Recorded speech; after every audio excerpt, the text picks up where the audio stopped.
Hal-hal ini bertujuan untuk melindungi investor dong. Betul. Kan bisa aja misalnya gue mau IPO nih 100 di harga 100 perak. Gue sebelum IPO gue udah beli sahamnya duluan. Gue beli dong harga 20 perak. Di IPO gue guyur ke bawah kan.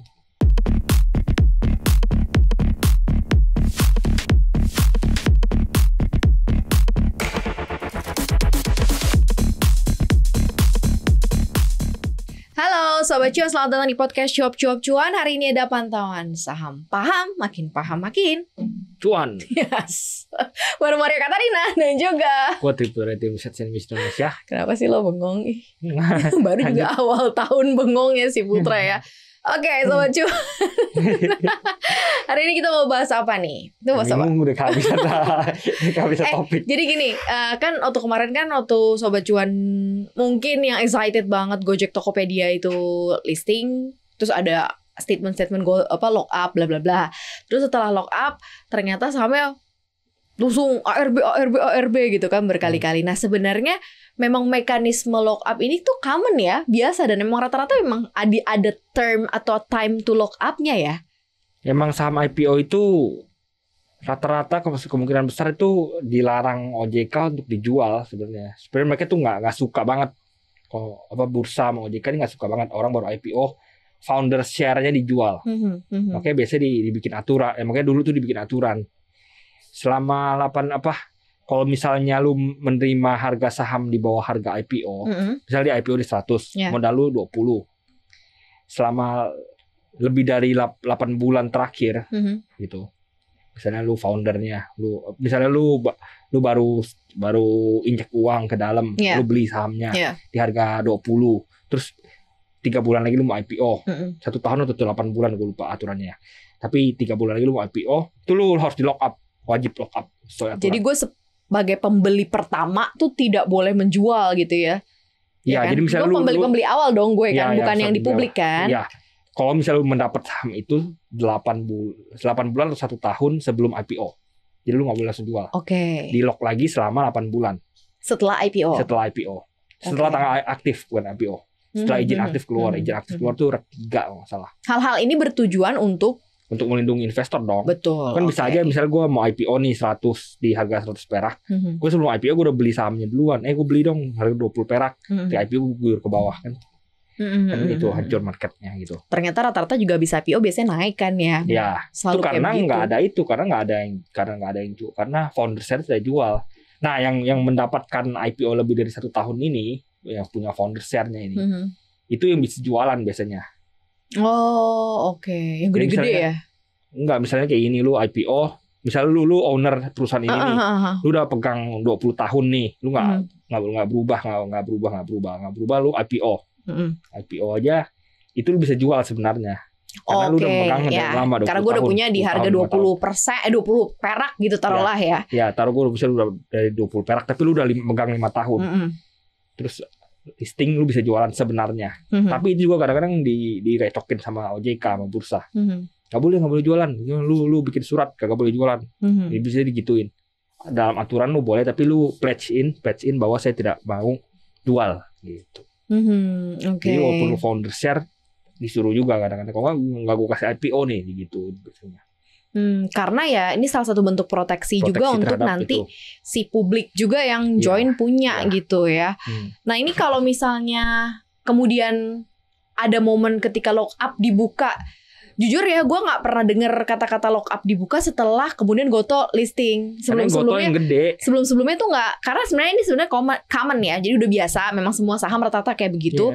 Tapi si Goto kan emang udah ke-mention banget tuh soal lock up-nya dibuka, dan itu gue baru banget dengar. Sebenarnya Goto investor Goto kan koperasi udah banyak banget orangnya. Ya. Ada urunan. 20, 30, 50, 100 investor, 200 investor, banyak banget. Nah, jadi siapa yang ngatur gitu ya, terpaksa lock up semua. Kalau misalnya perusahaan-perusahaan IPO lain kan ownernya 1, 2, mentok-mentok 4, 5 gitu. Jadi ya gampang lihatnya gitu. Soalnya itu kan yang banyak banget.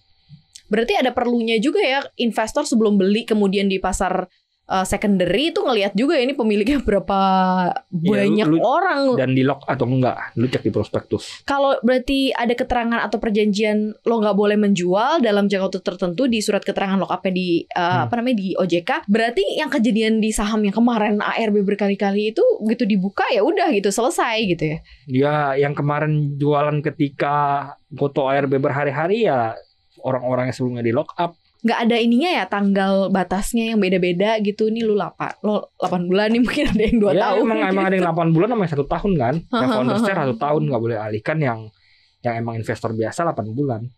Setelah itu udah gitu bebas ya. Setelah itu ya udah bebas. Apa sih pelajaran yang bisa kita ambil gitu dengan lock up ini? Kalau misalnya di bursa luar tuh kayak gimana sih? Pasti sama juga kayak gini, Put? Oh, di bursa luar saham yang dilistingkan yang bisa dijual. Jadi selalu melistingkan saham founder share bisa dijual hari pertama. Makanya kalau di bursa luar itu tuh IPO jarang banget langsung terbang, langsung longsor adanya. Karena rata-rata semua udah jual malahan karena yang dapat modal bawah boleh jualan gitu. Malah lebih kacau ya sebenarnya kalau di luar, lebih pertarungannya, bukan pertarungannya, maksudnya lebih ketat. Tapi juga. Bisa dijual nih, listingkan doang. Jadi lu bisa lihat, oh ini misalnya listingkan cuman bisa di IPO 1 juta lembar, dia listingkan 1 juta lembar doang, founder share nggak bisa dijual. Gitu. Ada ini nggak sih kayak mekanisme yang harus kita pelajari as an investor? Kalau kayak sekarang kan mereka ya udah tinggal menunggu harapan. Waktu itu kita sempat bahas ya, siapa juga nih angel investornya kira-kira yang bakal menolong Goto gitu ya. Salah satunya kan Goto ini kan memang katanya rumornya kan mau dual listing di US tuh dapat duit lagi nanti. Nah ini kalau si Goto jual listing ini, mereka cuma bisa misalnya listingkan 10%. Yang bisa diperdagangkan di US itu cuma 10% itu doang. Jadi nggak bisa lu crossin ke sana, nggak bisa. Ini juga berkaitan kayak kenapa ada mekanisme lock up ini berkaitan juga karena banyak banget perusahaan-perusahaan yang listing dan banyak banget tujuannya sih. Ada yang mungkin untuk buka usaha baru, ada yang buat bayar utang gitu ya.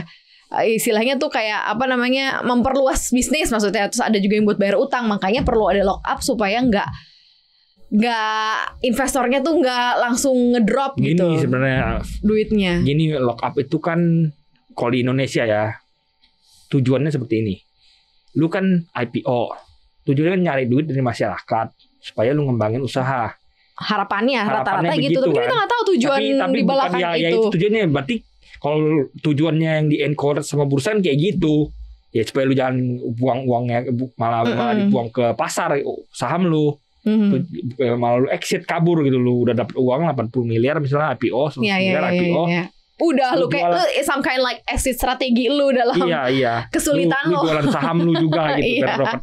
Lu misalnya uangnya 100 miliar, uang 100 miliar kan masuk ke company, bukan masuk ke kocek. Kalau lu jual saham kan uangnya masuk ke kocek gitu. Tujuannya itu gitu, harapannya itu. Tapi kan kita nggak pernah tahu ya, karena yang di mention adalah untuk bisa ngembangin bisnis, tapi ternyata di belakangnya itu ada maksud-maksud dan tujuan lain gitu. We never know. Makanya di lock up. Nah, after lock up baru banget kejadian ketika Goto ini yang lepasnya bareng-barengan investornya, maksudnya ngelepasnya banyak sebenarnya esbat itu kan sampai foundernya jual sampai kosong sampai 99 publik. Lu cash udah banyak banget dari dulu.